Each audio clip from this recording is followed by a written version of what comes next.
Hello दोस्तों, आप सबका स्वागत है हमारे चैनल पर हिंदी की एक और क्लास में।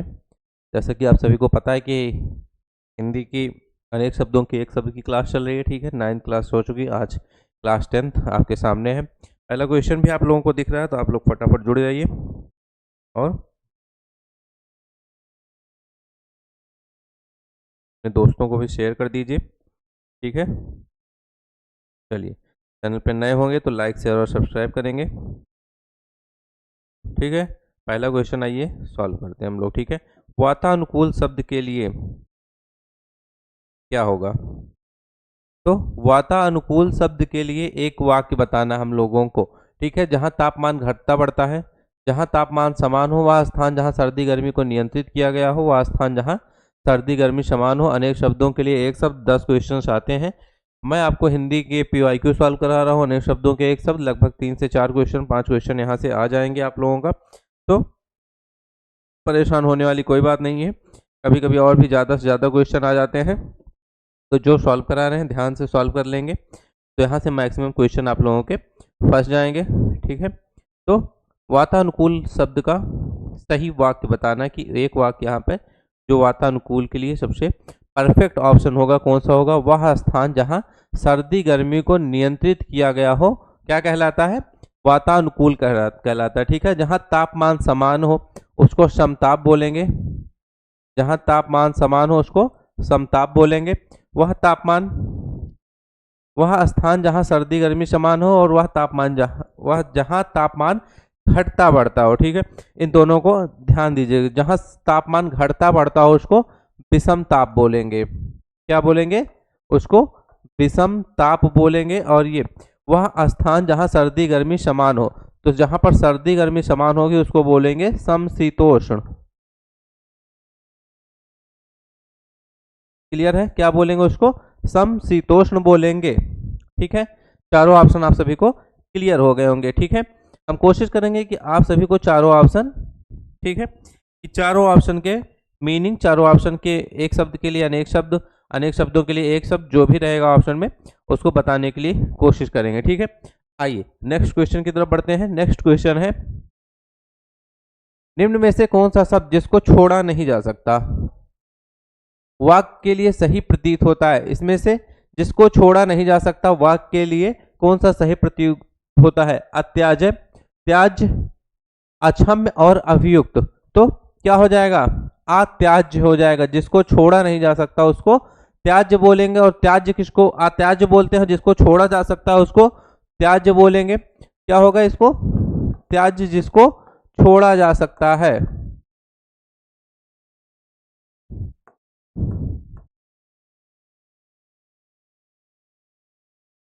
जिसको छोड़ा जा सकता है उसको क्या बोलेंगे? उसको त्याज्य बोलेंगे। अक्षम्य क्या होगा? जिसको क्षमा ना किया जा सके उसको अक्षम्य बोलेंगे। ठीक, जिसको क्षमा ना किया जा सके उसको क्या बोलेंगे? उसको अक्षम्य बोलेंगे। अभियुक्त किसको बोलते हैं? अभियुक्त बोलते हैं जिस पर कोई अभियोग लगाया गया हो उसको अभियुक्त बोलेंगे। जिस पर अभियोग लगाया गया हो,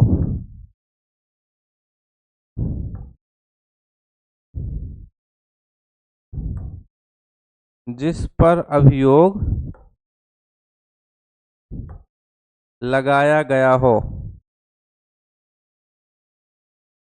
उसको अभियुक्त बोलेंगे। क्लियर है? जिस पर अभियोग लगाया गया हो उसको अभियुक्त बोलते हैं। ठीक, तो क्लियर हो गए होंगे आप सभी को चारों ऑप्शन फिर से। ठीक है, चलिए नेक्स्ट क्वेश्चन की तरफ बढ़ते हैं, जिसमें भी किसी भी क्वेश्चन में अगर कंफ्यूजन होगी तो आप लोग जरूर बताइएगा। ठीक है, कमेंट करके जरूर बताइएगा। मैं उस, ठीक है, आप सभी को उसका आंसर, ठीक है, कंफ्यूजन जरूर दूर करूंगा। सभी का कमेंट में जरूर रीड करूंगा। ठीक है, श्रवण चक्षुक क्या है? श्रवण चक्षुक शब्द के लिए एक वाक्य क्या होगा? जिसके नयन सुंदर हो, जो आंखों से सुनता हो, जिसका मुख सुंदर हो, जिसे पुराण उपनिषद का अच्छा ज्ञान हो। तो मैंने ये आपको बताया कि जिसके नयन सुंदर हो उसको क्या बोला जाता है? उसको सुनयन बोलेंगे। क्या बोलेंगे उसको? उसको सुनयन बोलेंगे। श्रवण चक्षुक किसको बोलते हैं?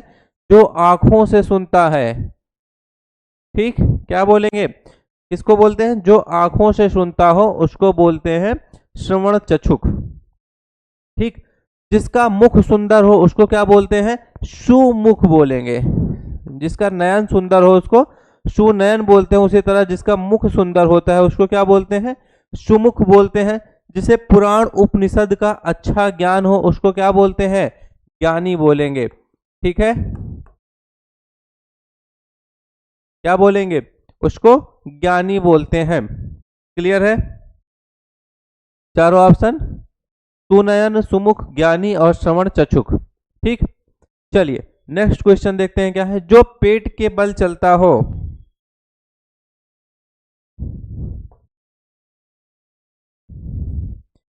क्या है? जो पेट के बल चलता हो उसके लिए एक शब्द क्या होगा? तो नभचर नहीं होगा। ठीक है, जो पेट के बल चलता हो, नभचर, उदरचर, अगोचर और निरापद। तो जो पेट के बल चलता हो उसको क्या बोलते हैं? उदरचर बोलते हैं। क्या? उदर और चर। ठीक है, उदर मतलब पेट और चर मतलब चलने वाला। तो जो पेट के बल चलता हो उसको उदरचर बोलते हैं।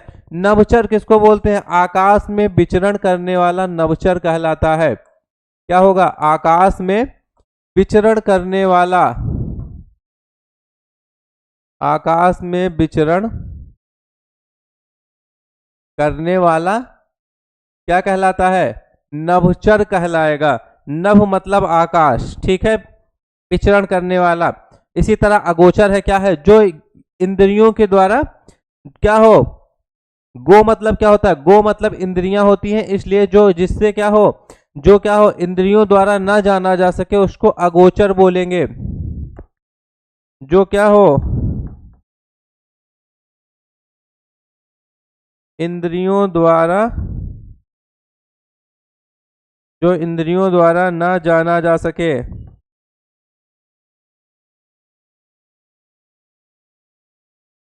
उसको क्या बोलते हैं? उसको अगोचर बोलते हैं। इसी तरह क्या है? निरापद, जिससे क्या हो किसी प्रकार की हानि ना हो उसको निरापद बोलेंगे। निरापद किसको बोलते हैं? जिससे किसी प्रकार की हानि ना हो, जिससे किसी प्रकार की, किसी प्रकार की क्या ना हो, हानि ना हो, उसको क्या बोलते हैं? उसको निरापद बोलेंगे। क्लियर है? क्या बोलेंगे? निरापद बोलते हैं। चलिए नेक्स्ट क्वेश्चन की तरफ बढ़ते हैं हम लोग। आइए, अगला क्वेश्चन है, जो छाती के बल गमन करता है, क्या है? जो छाती के बल गमन करता है, भूचर, उदरचर, उरग और अचल। छाती के बल गमन करने वाले को हम लोग क्या बोलते हैं? उरग बोलते हैं। भूचर किसको बोलते हैं? भूमि पर चलने वाला भूचर कहलाता है।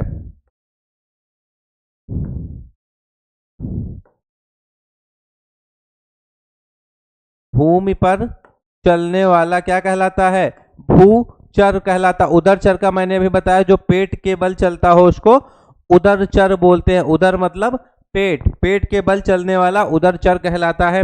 ठीक है, अचल क्या है?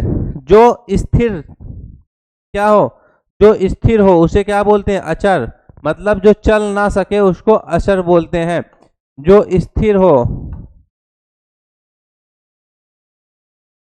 जो स्थिर हो, स्थिर मतलब जो चल ना सके,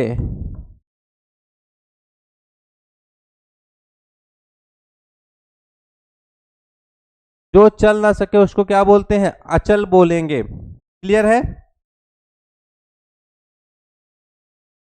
ठीक, उदरचर का भी बता दिया है मैंने। ठीक है, जो पेट के बल चलने वाला उसको उदरचर बोलते हैं। ठीक, उदर मतलब पेट, चर मतलब चलने वाला, पेट के बल चलने वाला उदरचर। आइए अगला क्वेश्चन है, जिसका किसी भी तरह उल्लंघन नहीं किया जा सके उसके लिए एक शब्द क्या होगा? जिसका क्या हो किसी भी तरह उल्लंघन नहीं किया जा सका उसका क्या बोलेंगे? अनुउल्लंघनीय बोलेंगे। क्या बोलेंगे? अनुउल्लंघनीय बोलते हैं। जिसका किसी भी तरह से उल्लंघन नहीं किया जा सकता है। जिसका किसी भी तरह से उल्लंघन किया जा सके उसका को क्या बोलते हैं? उल्लंघनीय।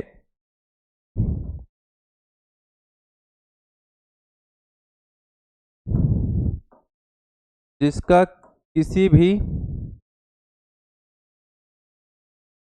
तरह से क्या हो? उल्लंघन किया जा सके। जिसका किसी भी तरह से उल्लंघन किया जा सके उसको क्या बोलते हैं? उसको उल्लंघनीय बोलते हैं। ठीक है, मतलब किसी तरह से उल्लंघन हो रहा है उसका, किसी भी तरह से, उसको उल्लंघनीय बोलते हैं। वायव्य क्या है? पश्चिम और उत्तर दिशाओं के मध्यस्थ कोण को वायव्य बोलते हैं। इस तरह के दो तीन क्वेश्चन थे, मैं उसको बता चुका हूं। ठीक है, तो पश्चिम और दक्षिण, ठीक है, क्या बताया मैंने? पश्चिम और उत्तर दिशाओं, सॉरी, पश्चिम और उत्तर दिशाओं के मध्य के कोण को वायव्य कहते हैं।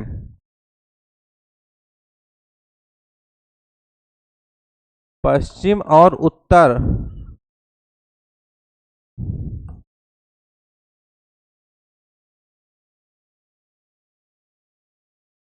दिशाओं के मध्य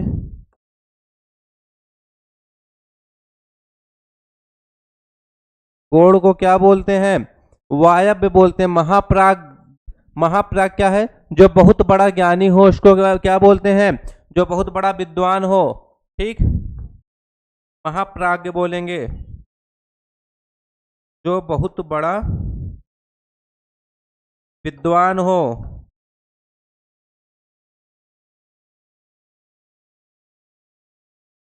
क्लियर है? चलिए नेक्स्ट क्वेश्चन की तरफ बढ़ा जाए। सारे क्वेश्चन सभी को क्लियर है? आइए, अगला क्वेश्चन है 100 वर्षों का समूह। पता होगा आप लोग सभी को, आप सभी लोगों को इसका पता होगा। 100 वर्षों का समूह क्या कहलाता है? शताब्दी कहलाता है। इसी तरह दशक क्या है? 10 वर्षों का समूह दशक कहलाता है। सहस्त्र क्या है? हजार संबंधी जो होता है उसको सहस्त्र बोलते हैं। हजार संबंधी, ठीक है, हजार संबंधी कोई वर्ड है उसको सहस्त्र बोलेंगे। दशक किसको बोलेंगे? दशक, 10 वर्षों का समूह दशक कहलाता है।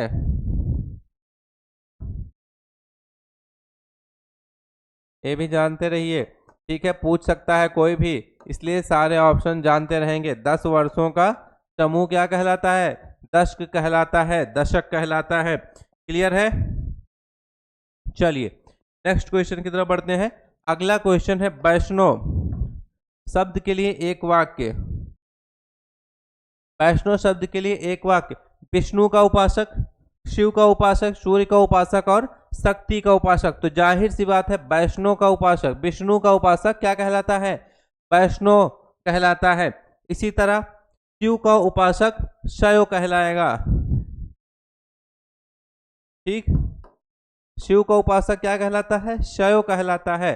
सूर्य, ठीक है, इसी तरह क्या है? सूर्य का उपासक सूर्य उपासक और शक्ति का उपासक शाक्त कहलाएगा। शक्ति का उपासक शाक्त हो जाएगा। और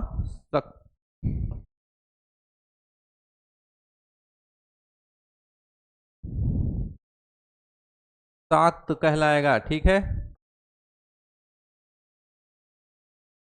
क्या कहलाएगा? शाक्त कहलाएगा, शक्ति का उपासक। ठीक है, शाक्त कहलाएगा। और सूर्य का उपासक सूर्योपासक।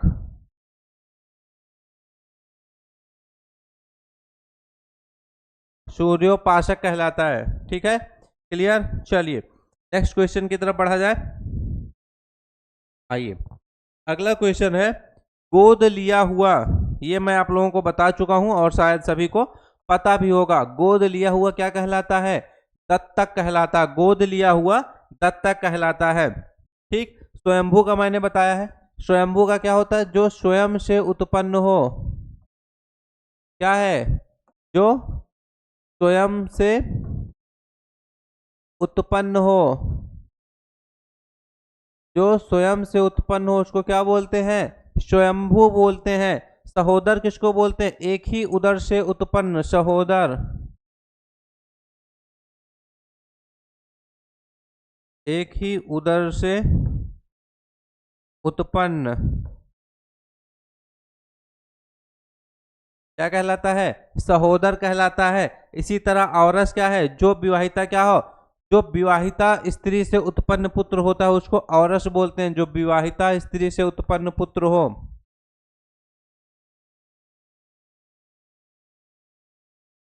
विवाहिता स्त्री से उत्पन्न पुत्र,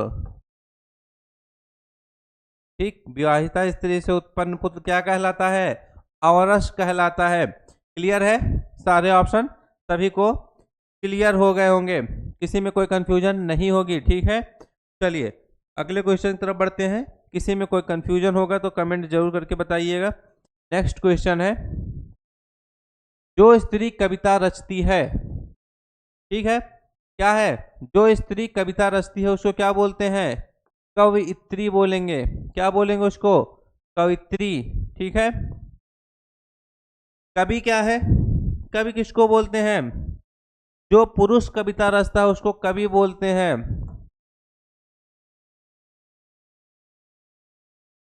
जो पुरुष कविता रचता हो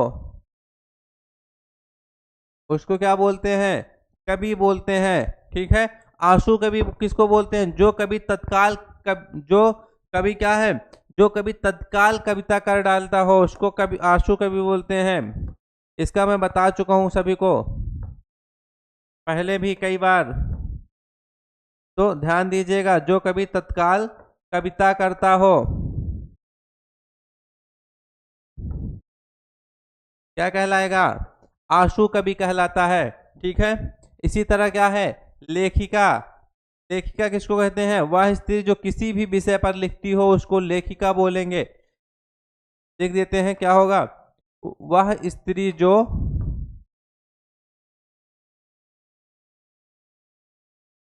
किसी भी विषय पर लिखती हो,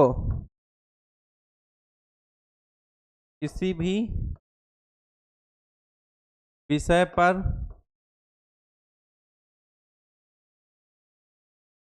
लिखती हो उसको क्या बोलते हैं? उसको लेखिका बोलते हैं। क्लियर है?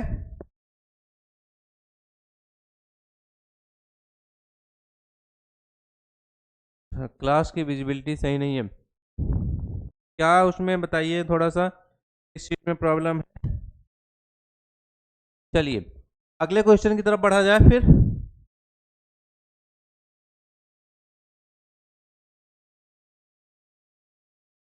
नेक्स्ट क्वेश्चन है, देखते हैं क्या है।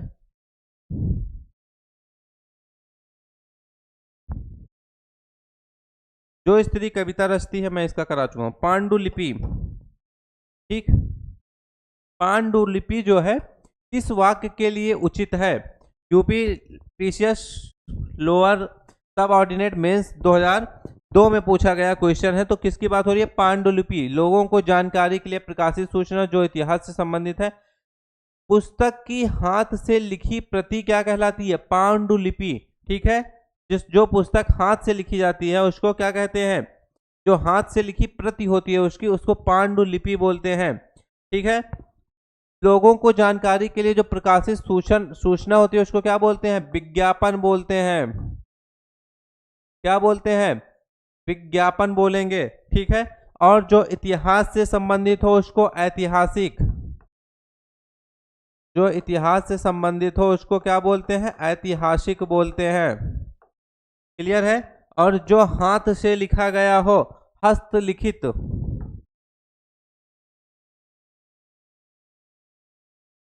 जो हाथ से लिखा गया हो क्या कहलाता है? हस्तलिखित कहलाता है। क्लियर है?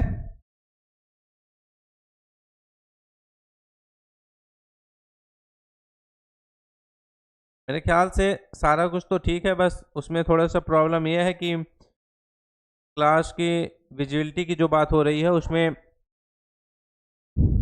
इसकी इंक थोड़ा सा हमको लगता है कम होगा। अगर 1080 पे आप लोग देखें तो शायद ज़्यादा क्लियर हो, वैसे भी क्लियर है, बस थोड़ा सा प्रॉब्लम है कि वही समस्या है। ठीक है, चलिए नेक्स्ट क्वेश्चन की तरफ बढ़ा जाए। चारों ऑप्शन क्लियर हो गए। मैंने लगभग 9-10, ठीक है, आज 10वीं क्लास है, तो ये समझिए कि आपको डेली 25 से 30, 25 तो नहीं लेकिन 30 से 35-40 क्वेश्चन डेली कराया है मैंने, ठीक है। और सब में के चारों ऑप्शन आपको बताया गया है, ठीक है। एक क्वेश्चन के चारों ऑप्शन आप लोगों को बताए गए हैं।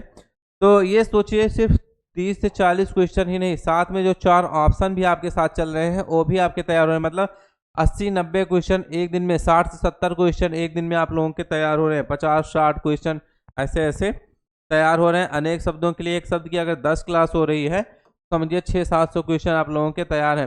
किशोरी शब्द का क्या होगा, ठीक है, किशोरी शब्द के लिए उचित वाक्य क्या होगा ये बताना है। चलिए सभी लोग कमेंट करके भी बताते रहेंगे, मैं बाद में सभी का कमेंट रीड करता हूं। जिसको किसी में कंफ्यूजन होगी किसी भी क्वेश्चन में, वो कमेंट में जरूर बताएगा। किशोरी शब्द के लिए उचित वाक्य, 1 से 10 वर्ष तक की लड़की, 12 से 16 वर्ष की लड़की, नई ब्याही वधू, जिस लड़की की शादी ना हुई हो। तो इसके लिए क्या होगा, 12 से 16 वर्ष की लड़की क्या कहलाती है, किशोरी कहलाती है, ठीक है। क्या कहलाती है, किशोरी कहलाती है, ठीक। और न ये नई ब्याही वधू आपको पता ही होगा क्या बोलते हैं इसको, नववधू बोलेंगे, नववधू, ठीक, नई ब्याही वधू। और जिस लड़की की शादी नहीं हुई हो उसको कुमारी बोलते हैं, क्या बोलेंगे, कुमारी। क्लियर है, ठीक। हाँ एक और है, ये 1 से 10 वर्ष तक की लड़की, इसको क्या बोलेंगे, इसको कन्या बोलेंगे। तो चारों ऑप्शन ध्यान से देखिएगा, ठीक है। कोई भी एग्जाम में, मतलब किस आरओ में भी या किसी और एग्जाम में भी आप लोगों को ये क्वेश्चन जरूर पूछा, ठीक है। इस क्वेश्चन में या ये नहीं पूछा जाएगा तो कोई और भी पूछा जा सकता है, या फिर वर्ड दिया जा सकता है, उसके लिए एक वाक्य पूछा जा सकता है। ये सारी चीजें ध्यान दीजिएगा, ठीक है। चलिए नेक्स्ट क्वेश्चन की तरफ बढ़ते हैं। आइए अगला क्वेश्चन देखते हैं क्या है। नेक्स्ट है, जो धरती फोड़ कर जन्मता हो। इसमें जो 4 ऑप्शन दिए गए आप लोगों को ना, मैं इसमें से लगभग चारों ऑप्शन आप लोगों को कई बार, एक बार ही नहीं कई बार, कई सारे क्वेश्चन में बता चुका हूं। द्विज है, स्वयंभू, भूधर, सभी क्वेश्चन का मैंने आंसर बता दिया। द्विज किसको बोलते हैं, जो दोबारा जन्म लेने वाले को द्विज बोलते हैं, दोबारा जन्म लेने वाला, दोबारा जन्म लेने वाला क्या कहलाता है, द्विज कहलाता है, ठीक है। स्वयंभू क्या है, जो स्वयं से उत्पन्न हो उसको क्या बोलते हैं, स्वयंभू बोलते हैं। क्या है, स्वयं उत्पन्न होने वाला, स्वयंभू,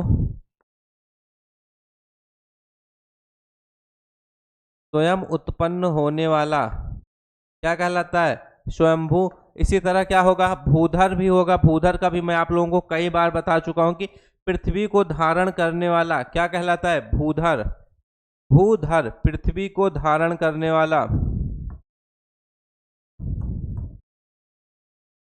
पृथ्वी को धारण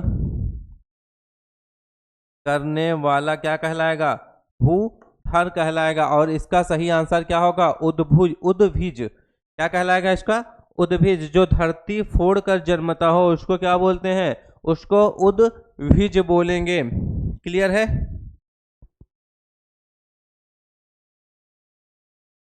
चलिए नेक्स्ट क्वेश्चन की तरफ बढ़ते हैं। चलिए अगला क्वेश्चन है, जो पराये का हित चाहता हो, क्या होगा, परोपकारी, महत्वाकांक्षी, उपकारी और सुहृद।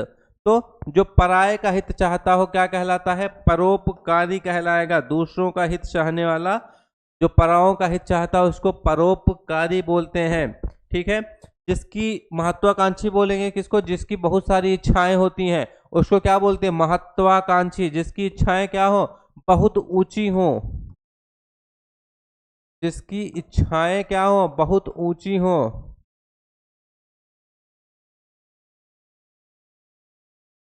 जिसकी इच्छाएं बहुत ऊंची हो उसको क्या बोलते हैं, महत्वाकांक्षी। सुहृद क्या है, सुंदर हृदय वाला, सुंदर हृदय वाला क्या कहलाता है, सुहृद, सुंदर हृदय वाला। क्या कहलाता है? सुहृद कहलाता है। उपकारी भी इसी तरह है, क्या है? जो दूसरों पर उपकार करने वाला, उपकारी।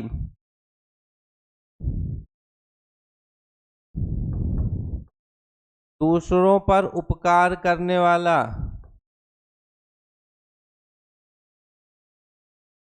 दूसरों पर उपकार करने वाला क्या कहलाता है? उपकारी कहलाता है। क्लियर है?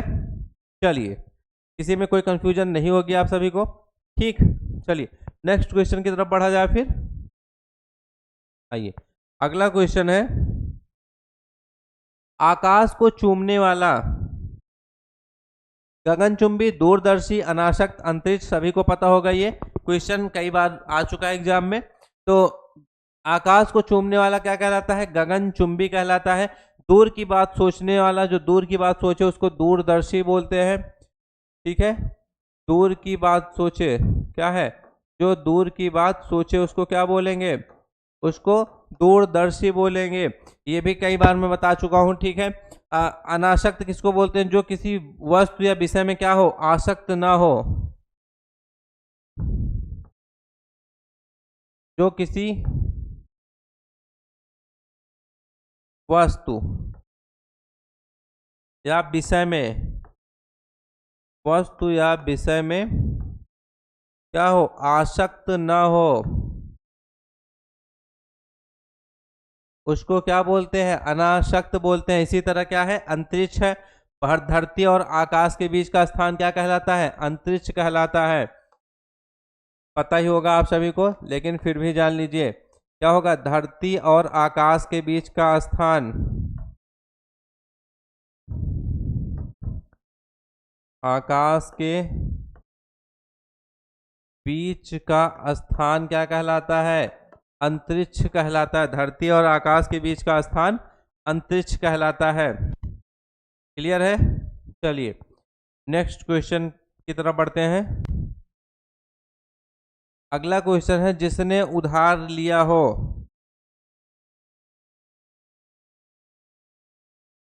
ठीक, क्या होगा? जिसने उधार लिया हो उसको क्या बोलते हैं? ऋणी बोलते हैं। कृतज्ञ का भी मैं बता चुका हूं, कृतज्ञ का क्या बोलते हैं? जो उपकार मानता हो उसको कृतज्ञ बोलेंगे,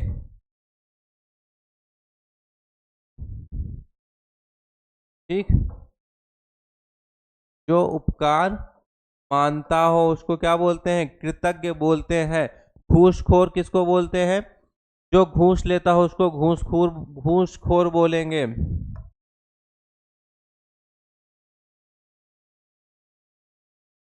जो घूस लेता हो उसको घूसखोर बोलते हैं। इसी तरह उऋण भी है।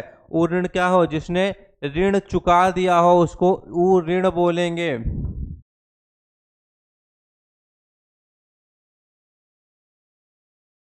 जिसने ऋण चुका दिया हो उसको क्या बोलते हैं? उऋण बोलेंगे। क्लियर है? चलिए नेक्स्ट क्वेश्चन की तरफ बढ़ा जाए।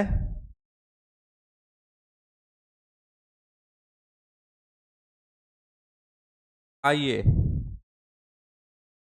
नेक्स्ट क्वेश्चन है, जो बदला ना जा सके, प्राकृतिक, प्रत्युक्त, अमूलचल, अमूलचूल। तो जो बदला ना जा सके उसको क्या बोलते हैं? अपरिवर्तनीय। जिसको बदला नहीं जा सकता उसको क्या बोलते हैं? अपरिवर्तनीय बोलते हैं। प्राकृतिक किसको बोलते हैं? जो प्राकृतिक से संबंध हो,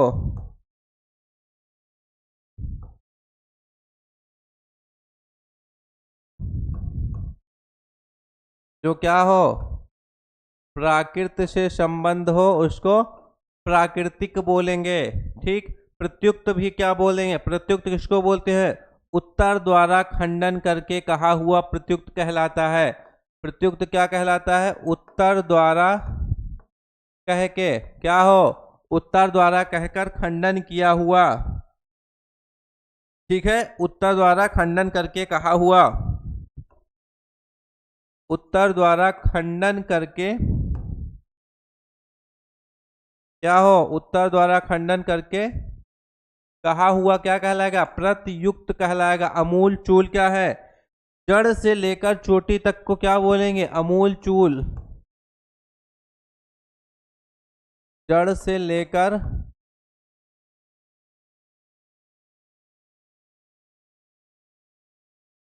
चोटी तक क्या कहलाता है? अमूल चूल कहलाता है। क्लियर? चलिए नेक्स्ट क्वेश्चन की तरफ बढ़ा जाए।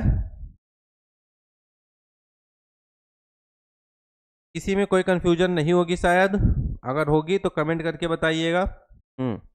अगला क्वेश्चन देखते हैं क्या है।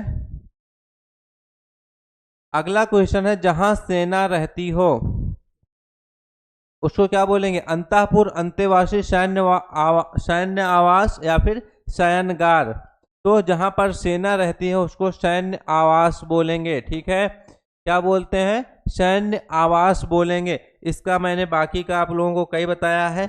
और सैन्य आवास या फिर अगर छावनी ऑप्शन में रहेगी तो ध्यान दीजिएगा कि छावनी भी लगा सकते हैं। अगर छावनी ऑप्शन में है तो छावनी पर भी टिक लगा सकते हैं, गोला बना देंगे। ठीक है, तो अगला क्या है? मैंने अंतेवासी का भी बताया था कि गुरु के साथ या फिर उसके समीप रहने वाला अंतेवासी कहलाता है।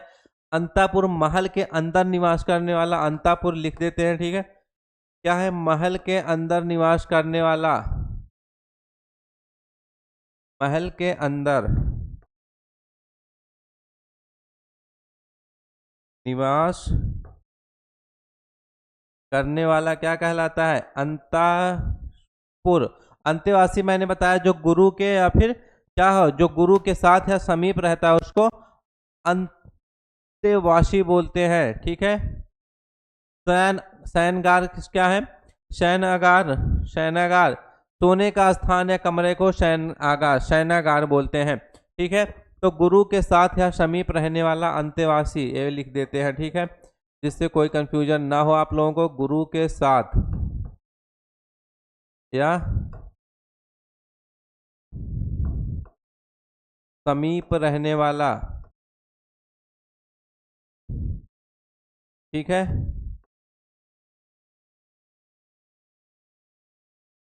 सोने का स्थान क्या कहलाता है? शयनगार।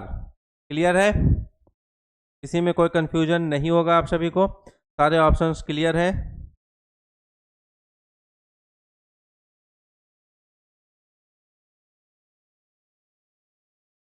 ठीक, चलिए अगले क्वेश्चन की तरफ बढ़ा जाए। नेक्स्ट क्वेश्चन है नीतिज्ञ। नीतिज्ञ शब्द के लिए एक वाक्य बताना है। नगर में रहने वाला, मनन करने योग्य, ठीक है, जिसका चित्त एक विषय में लगा हो, जो नीतिवान हो। तो नीतिज्ञ किसको बोलते हैं? जो नीतिवान हो उसको क्या बोलते हैं? नीतिज्ञ बोलते हैं। नगर में रहने वाले को क्या बोलेंगे? नगर में रहने वाला नागरिक होता है, जाहिर सी बात है। ठीक है, सभी बच्चों को पता भी रहा होगा इसका आंसर। ठीक है, जिसको नहीं पता रहा होगा जान ले, लिख ले। ठीक है, तो नगर में रहने वाला नागरिक होगा। उसी तरह क्या है? मनन करने योग्य जो होता है, माननीय होता है। ठीक है, मननीय। ठीक है, मनन करने योग्य, मननीय हो जाएगा। ठीक, जिसका चित्त क्या हो? एक विषय में लगा हो, एकाग्र चित्त। क्या बोलेंगे? जिसका चित्त एक विषय में लगा हो, मतलब क्या होगा? एकाग्र चित्त कहलाएगा। ठीक, एकाग्र चित्त कहलाएगा जिसका चित्त एक विषय में लगा हो। क्लियर है? चारों ऑप्शन आप सभी को? ठीक है, चारों ऑप्शन आप सभी को क्लियर हैं? चलिए अगले क्वेश्चन की तरफ बढ़ते हैं। जो भवन गिर गया हो। ठीक,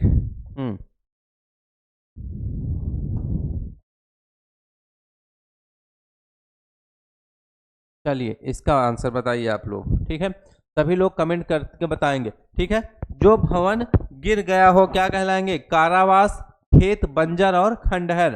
तो उसको क्या बोलते हैं? खंडहर बोलते हैं। बंजर का मैंने बताया जो उर्वरा युक्त भूमि ना हो उसको बंजर या फिर ऊसर बोलते हैं। जिसमें जिस भूमि में कुछ भी पैदा ना हो उसको क्या बोलते हैं? बंजर बोलते हैं। खेत किसको बोलते हैं? जिस स्थान पर कृषि किया जाता है, जिस स्थान पर खेती किया जाता है उसको खेत बोलते हैं। जिस स्थान पर कृषि किया जाता हो, कृषि किया जाता हो या फिर खेती किया जाता हो उसको खेत बोलेंगे। बंजर जिस भूमि में कुछ भी पैदा ना हो, ठीक है। बंजर या फिर ऊसर बोलेंगे, जान ही रहे होंगे, लिखने की जरूरत नहीं है शायद, तो छोड़ ही देते हैं उसको, ठीक है। कारावास का भी पता ही होगा, बंदियों के रहने का स्थान, बंदी गृह या फिर कारावास, ठीक है, ये भी पता ही होगा। क्या है? बंदियों के रहने का स्थान, बंदियों के रहने का स्थान, ठीक है। बंदियों मतलब कैदियों के रहने का स्थान, ध्यान दीजिएगा। इसके कैदियों के रहने का स्थान क्या कहलाता है? कारावास कहलाता है। क्लियर है? सभी क्वेश्चंस आप सभी को क्लियर है?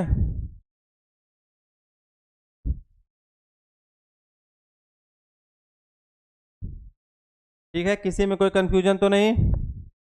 किसी में कोई कंफ्यूजन हो तो कमेंट करके जरूर बताएंगे आप लोग, ठीक है। चलिए, मेरे ख्याल से सभी को क्लियर है, किसी में कोई कंफ्यूजन नहीं है, ठीक है। चलिए, तो आप सभी को आज की क्लास कैसे लगी, आज की सेशन कैसे लगी, कमेंट करके जरूर बताइएगा, ठीक है। चैनल पे नए होंगे तो चैनल को लाइक शेयर और सब्सक्राइब कीजिएगा, अपने दोस्तों को भी शेयर कीजिएगा, ठीक। क्लियर है सारे क्वेश्चन, सारे आंसर? चलिए, मिलते हैं नेक्स्ट क्लास में आप सभी से, तब तक के लिए जय हिंद।